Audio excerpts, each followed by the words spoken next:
मेरा गांव मेरा देश देखते रहिए आपका संदेश। ताजा खबरों के साथ हवा सिंह चहल।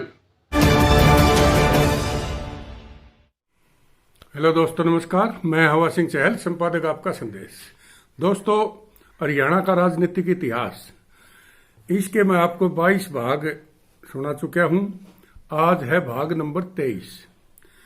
तो बात है अप्रैल 2001 की।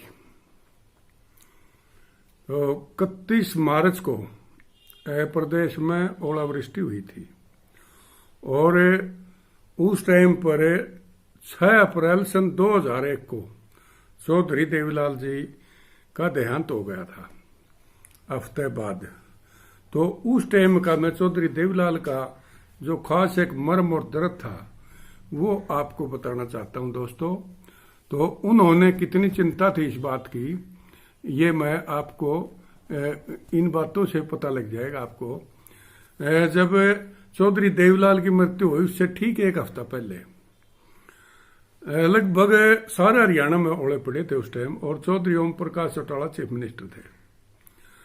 तो ओले पड़ने के तुरंत बाद चौटाला साहब ने भी गांव के दौरे शुरू कर दिए और जहां जहां ज्यादा नुकसान हुआ था वहां चौटाला साहब खुद गए थे। बाकी जगहों पर अफसर भेज दिए थे। तो स्पेशल गिरदौरी के भी ऑर्डर दे दिए थे। उन दिनों चौधरी देवीलाल दिल्ली के एक हॉस्पिटल में दाखिल थे और जब चौटाला साहब चीफ मिनिस्टर थे और गांव गांव में दौरे कर रहे थे, उस दौरान अजय सिंह चौटाला जो भिवानी से सांसद थे, वो चौधरी देवीलाल से मिलने के लिए वहां दिल्ली हॉस्पिटल में पहुंचे। तो वहां और कोई राजी खुशी पूछने से पहले सबसे पहले चौधरी देवीलाल ने अजय सिंह चौटाला से पहली बात यही पूछी कि भाई किसानों के खेतों में जो नुकसान हो रहा है उसका तुम सरकार वालों कुछ बंदोबस्त कर रहे हो या नहीं।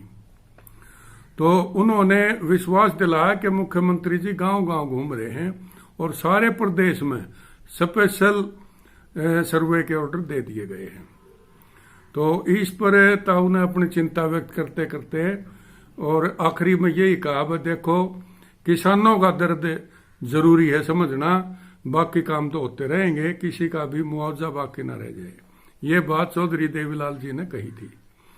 और मौत का भी उचित समय बोलते हैं भाई, ये किसी के हाथ में नहीं, ये भी खास समय किसी किसी को मिलता है। चौधरी ओम प्रकाश चौटाला मुख्यमंत्री होने के साथ साथ केंद्र में भी उनके 5 सांसद थे और वो सरकार में उस टाइम समर्थन दे रहे थे। तो भाजपा समर्थित सरकार थी।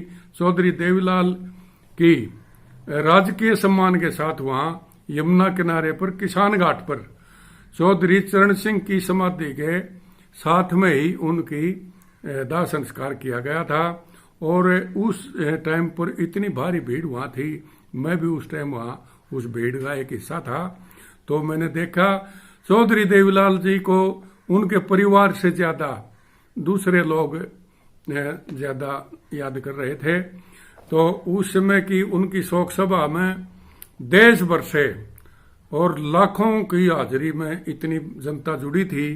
भारत के उच्च कोटि के सामाजिक और राजनीतिक नेता, प्रदेश सत्र से लेकर प्रधानमंत्री, राष्ट्रपति, सब ने उनको भावभीनी श्रद्धांजलि अर्पित करी थी। कुछ दिनों के लिए चौधरी ओम प्रकाश चौटाला ने काफी फंड इकट्ठा हो गया था उस टाइम पर।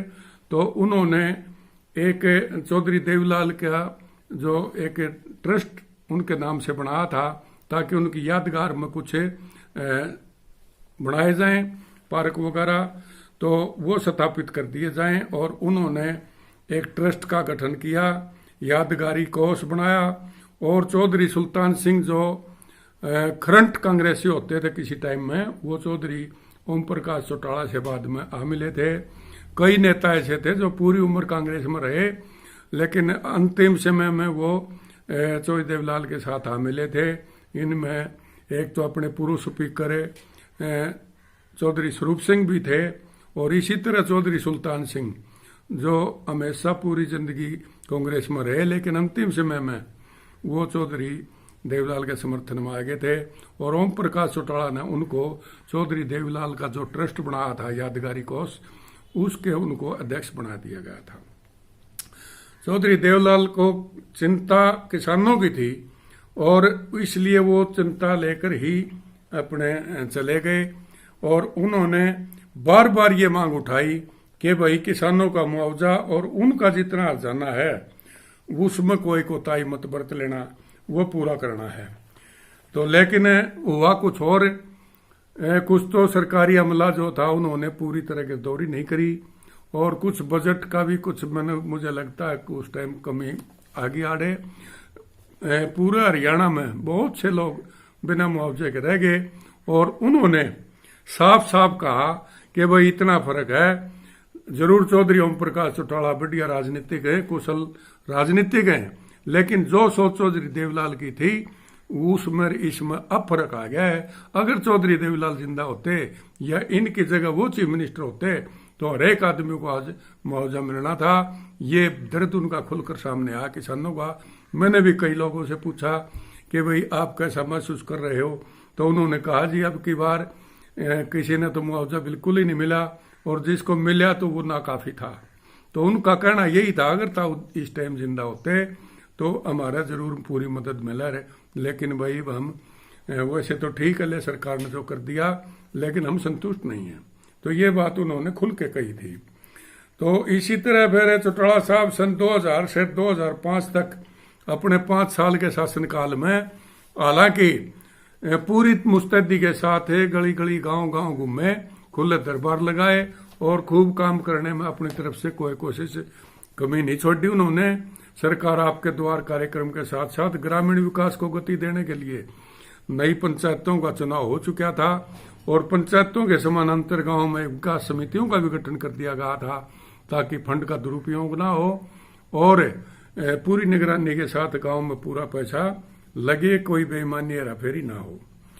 और जैसे ही गांव को गली पक्की करनी थी, कहीं फिरनी पक्की करनी थी, चौधरी देवलाल के टाइम में जितनी अनुसूचित जाति की पंचायतों के, पिछड़े वर्ग की पंचायतों की जो उनकी मांग थी रिपेयरिंग की, जो पुरानी हो चुकी थी, उनकी जहां रिपेयरिंग की जरूरत थी वहां रिपेयरिंग के पैसे दिए और जहां नई जरूरत थी वह नई पंचायतों का दोबारा वो नई चौपालें बनाई गई जिसमें 20 सीट की थी, हरिजन चौपालें बनाई गई जगह जगह और नजायज कब्जे जितने भी भूमि पर थे सारा वो एक कराया। और गुमंतु बच्चे जो भी थे चौधरी देवलाल ने जो एक स्कीम शुरू की थी, गुमंतु बच्चे हैं जो शेड्यूल ट्राइब में आते हैं हरियाणा के अंदर, उनको 1 रुपया रोज का हिसाब से दिया था। वो चौटाला साहब ने 5 रुपये कर दिए थे और सख्त आदेश दे दिए थे कि भाई पंचायत की जिम्मेवारी है जहां जहां भी गुमंतु जाति के ठहराव लगे हुए हैं यानी डेरे डाल रखे हैं उन बच्चों को स्कूल भेजो और 5 रुपए के हिसाब से प्रति छात्र वो पैसा उनको दिलाने में योगदान दो। और इसी तरह सतलुज यमुना SYL का जो मामला था वो पंजाब पक्की करने का उसमें वो रह गया था काम सारा और वो प्रयास विफल हो गया था। हरियाणा के उस टाइम के मुख्यमंत्री चौधरी बंसी लाल ने 6 सितंबर 1996 में सुप्रीम कोर्ट में जो याचिका दायर की थी, कोर्ट ने 15 जनवरी 2002 में उसका फैसला दे दिया और वो हरियाणा के हक में हो गया।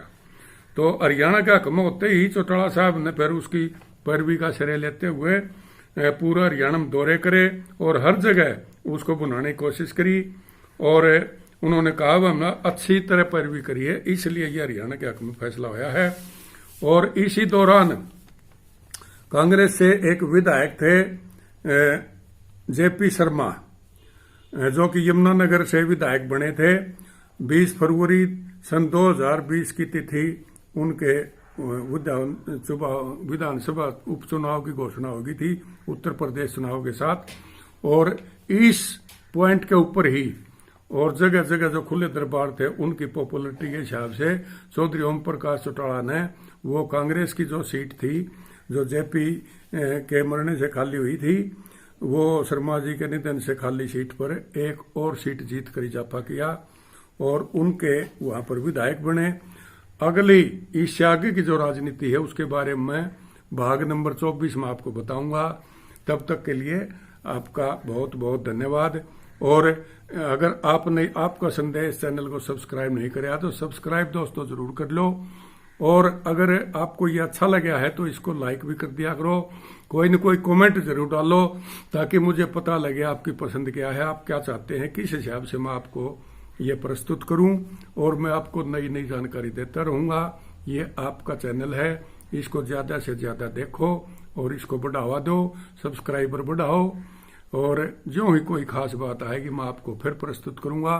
अब आगे भाग नंबर 24 में मैं कोई खास बातें आपको बताऊंगा जो आपको अच्छी लगेंगी, मुझे उम्मीद है। तो अगले अंक का इंतजार कीजिए, जल्दी ही वो प्रस्तुत करूंगा। तब तक के लिए नमस्कार, जय हिंद दोस्तों।